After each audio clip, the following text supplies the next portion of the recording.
तो गाइज मैं हूं जाकिर एंड आप देख रहे हो रेसलिंग टाइम ना। और गाइज आज के इस वीडियो की शुरुआत करेंगे WWE के एक और यहाँ पे मेगा इंटरनेशनल PLE को लेके, जो कि भाई इस बार आपको एक और यहाँ पे अलग कंट्री से देखने को मिल सकता है और वो भी आपको इस बार डायरेक्टली चाइना से। तो गाइज अभी के लिए ऐसा मैं नहीं कह रहा हूँ भाई, अभी के लिए ऐसी अपडेट निकल के सामने आ चुकी है अकॉर्डिंग टू फाइटफुल सेलेक्ट। और हाँ गाइज चाइना में से भी आपको जो हांगकांग है वहाँ से आपको देखने को मिल सकता है। और अभी के लिए WWE के ऐसे कुछ प्लान है या फिर मैं कह दूं कि WWE के अंदर ऐसा कुछ डिस्कस हुआ है, तो अभी के लिए ऐसा कुछ कहना है अकॉर्डिंग टू फाइटफुल सेलेक्ट है। और गाइस जो ये वाली अपडेट है भाई अपने फाइटफुल सेलेक्ट की है। और भाई अगर ये ऐसे इंटरनेशनल लेके जा रहे हैं चाइना में, तो ऑब्वियस सी बात है कि अगर ये अपने जो टिकट्स के ऐसे प्राइस है वो यहाँ पे हाई भी रखते हैं, तो भाई ये जो इनका जितना भी बड़ा शो करवाना चाहते हैं वो यहाँ पे ऑलमोस्ट ऐसे सोल्ड आउट ही होने वाला है। क्योंकि भाई यहाँ पे 10 साल तो मेरे को भी ऐसे हो गए WWE को देखते हुए, लेकिन मैंने अब तक जो WWE का ऐसे कोई प्रीमियम लाइव इवेंट है वो यहाँ पे ऐसे भाई मैंने चाइना में नहीं देखा है। और भाई अगर ये चाइना जा रहे हैं तो ये वाला जो इवेंट है इनके लिए एक सक्सेसफुली मेगा इवेंट बन सकता है। लेकिन भाई यहाँ पे हमको कोई चाइना से मतलब नहीं है, जाना है तो जाए, WWE को नहीं जाना तो कोई भी बात नहीं। लेकिन हाँ यहाँ पे अगर आप इंडिया में लेके आ रहे हो तो भाई बात करो कि हाँ यहाँ पे हम इंडिया में एक जो WWE का प्रीमियम लाइव इवेंट है वो ऐसे लेके आ रहे हैं, फिर आपको पता चलेगा कि ऐसे WWE के लिए जो सबसे बेस्ट क्राउड है वो यहाँ पे कौन सी, क्या वो फ्रांस की होने वाली है या फिर इंडिया की। और भाई इस बात की मैं आपको गारंटी देता हूँ कि जो इंडिया है वो भाई यहाँ पे फ्रांस का जो रिकॉर्ड है यहाँ पे ऐसे तोड़ ही देगा। और वो भी यहाँ पे नरेंद्र मोदी स्टेडियम में लेके आओ और वो भी यहाँ पे रसलमेनिया लेके आओ भाई, फिर जाके पता चलेगा कि आखिर इंडिया क्या कुछ है। फिर आपने ऐसे वो ट्रिपल मैनिया देखा था और एक तरफ ऐसे अपने भाई माइक्रोमैन थे और दूसरी तरफ अपने ओमोस थे। अब जो फ्रांस की क्राउड है वो यहाँ पे माइक्रोमैन बनने वाली है अपनी इंडिया की क्राउड के साथ, और उसी के साथ जो इंडिया की क्राउड है वो ऐसे भाई ओमोस बनने वाली है। खैर गाइस बढ़ते हैं अपनी अगली अपडेट की तरफ और गाइस बात कर लेते हैं यहाँ पे WWE की एक और यहाँ पे मेगा प्रीमियम लाइव इवेंट को लेके, जो कि भाई आपको इस महीने देखने को मिलने वाला है, यानी कि 20 सितंबर को, जो कि यहाँ पे होने वाला है रसलपलूजा।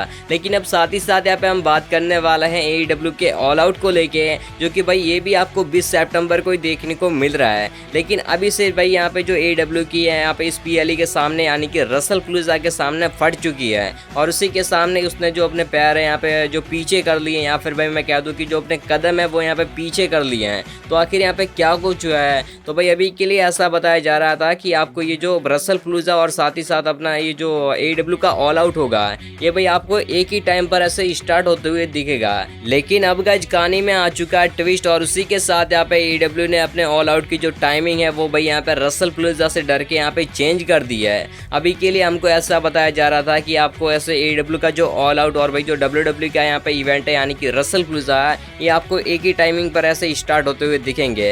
लेकिन अब AEW ने भाई अपने ऐसे शो को यानी कि ऑल आउट को पीछे खिसका लिया है, तो ये जो है आपको इंडिया में रात को 12:30 बजे के आसपास देखने को मिलेगा, यानी कि भाई 12 बजे के आसपास ही, ठीक है। तो भाई ये जो 4 घंटे शो है यहाँ पे AEW ने अपना ऑल आउट को पीछे कर लिया है। तो भाई जब ये ऑल आउट यहाँ पे खत्म होगा तभी आपको जो रसलपलूजा है यहाँ पे आपको इंडिया में स्टार्ट होते हुए दिखेगा। तो भाई ये जो है यहाँ पे इंडिया में लगभग 5:30 या फिर 4:30 के आसपास ही आने वाला, जो कि यहाँ पे रसलपलूजा है। तो भाई इस तरीके से जो यहाँ पे AEW ने है यहाँ पे इस बात को बता दिया है कि हाँ भाई हम यहाँ पे WWE से डर चुके हैं, और भाई उसी के साथ यहाँ पे AEW की फट चुकी है। तो अब भाई देखो ये तो यहाँ पे रियलिटी है कि यहाँ पे AEW की हमेशा ही फटती है WWE से, लेकिन आज यहाँ पे टोनी खान ने इस बात को साफ तरीके से प्रूव कर दिया है। खैर गाइस बढ़ते हैं अपनी अगली अपडेट की तरफ और गाइस बात कर लेते हैं यहाँ पे राउडी रोंडा राउजी को लेके, और भाई साथ ही साथ उनके WWE के रिटायरमेंट को लेके, या फिर मैं कह दूं कि यहाँ पे रेसलिंग के रिटायरमेंट को लेके। तो भाई रिसेंट टाइम में अपनी राउडी रोंडा राउजी का एक जो है यहाँ पे सेगमेंट होता है, या फिर भाई मैं कह दूं एक जो है यहाँ पे इंटरव्यू होता है। इस बात को यहाँ पे रोंडा राउजी कंफर्म कर दिया है कि अब वो रेसलिंग से यहाँ पे काफी ज्यादा ऐसे रिटायर्ड हो चुके हैं, यानी कि भाई काफी हद तक, ठीक है। अब इस बात को यहाँ पे इन्होंने क्लियरली नहीं बोला कि हाँ अब मैं ऐसे हमेशा हमेशा के लिए रिटायर्ड हो चुकी हूँ, क्योंकि भाई देखो यहाँ पे रेसलिंग में हमेशा जो चीजें हैं यहाँ पे नेवर से नेवर वाली होती हैं। अब यहाँ पे जो AJ ली को है आज भाई 10 साल हो चुके हैं, लेकिन उसके बावजूद भी ऐसी रूमर्स है ना भाई, रूमर्स क्या ऑलमोस्ट कंफर्म ही है कि आपको जो AJ ली का रिटर्न है इस बार ही ऐसे स्मैकडाउन में देखने को मिलने वाला है। तो भाई इस बात को तो ऐसे 100% ऐसे तरीके से लॉक तो नहीं मैं कह सकता कि अब आपको जो रोंडा राउजी है आपको यहाँ पे रेसलिंग करते हुए दिखेगी नहीं, लेकिन अब भाई रोंडा राउजी ने बोल दिया है कि अब वो ऐसे काफी हद तक WWE से या फिर रेसलिंग से रिटायर्ड हो चुके हैं। खैर गाइस बढ़ते हैं अपनी अगली अपडेट की तरफ और गाइस बात कर लेते हैं यहाँ पे WWE को लेके, और भाई साथ ही साथ यहाँ पे WWE के ड्राफ्ट को लेके। तो भाई मैंने आपको ये वाली जो अपडेट है शायद से 1 या फिर 1.5 महीने पहले बताई थी कि जो आपको WWE का ड्राफ्ट है भाई मोस्ट लाइकली आपको यहाँ से सितंबर में देखने को मिलेगा।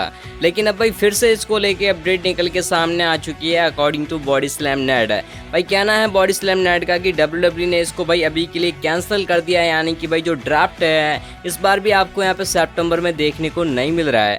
और गाइस अभी के लिए ऐसा कुछ कहना है according to bodyslam net.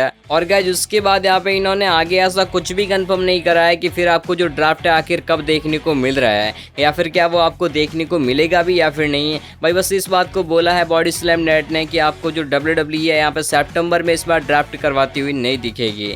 सो भाई क्या आपको लगता है कि इस बार आपको ड्राफ्ट देखने को मिलेगा या फिर नहीं, आप ये मेरे को जरूर से बता सकते हो। अब भाई वैसे भी ऐसे कोई ड्राफ्ट का कोई सेंस बनता ही नहीं है WWE के अंदर है। अब जो यहाँ पे रॉ के सुपरस्टार है यहाँ पे स्मैकडाउन में कभी कभी उछल रहे हैं, भाई जो स्मैकडाउन के है वो यहाँ पे रॉ में जा रहे हैं। भाई जे उसो ऐसे रॉ में, जो जिमी उसो है वो यहाँ पे रॉ में बसाने आ रहे हैं अपने जे उसो को। अब भाई फिर यहाँ पे क्या ही सेंस बनता है ड्राफ्ट का। तो भाई यहाँ पे ना हो तो ही मेरे हिसाब से तो जो चीज़ें हैं यहाँ पे बेटर होगी। लेकिन खैर गाइस अब इसके बारे में भी आपके क्या कुछ थॉट्स हैं आप ये मेरे को जरूर से बता सकते हो। लेकिन अभी के लिए तो यही था आज की इस वीडियो में। आई होप कि आपको इस वीडियो से इन्फॉर्मेशन मिली हो। अगर गाइस मिली हो तो वीडियो को जरूर से कर देना लाइक, और भाई साथ ही साथ हमारे चैनल को जरूर से कर देना सब्सक्राइब। तब तक के लिए मैं मिलता हूँ आपको नेक्स्ट इंटरेस्टिंग वीडियो में। तब तक के लिए बाय बाय।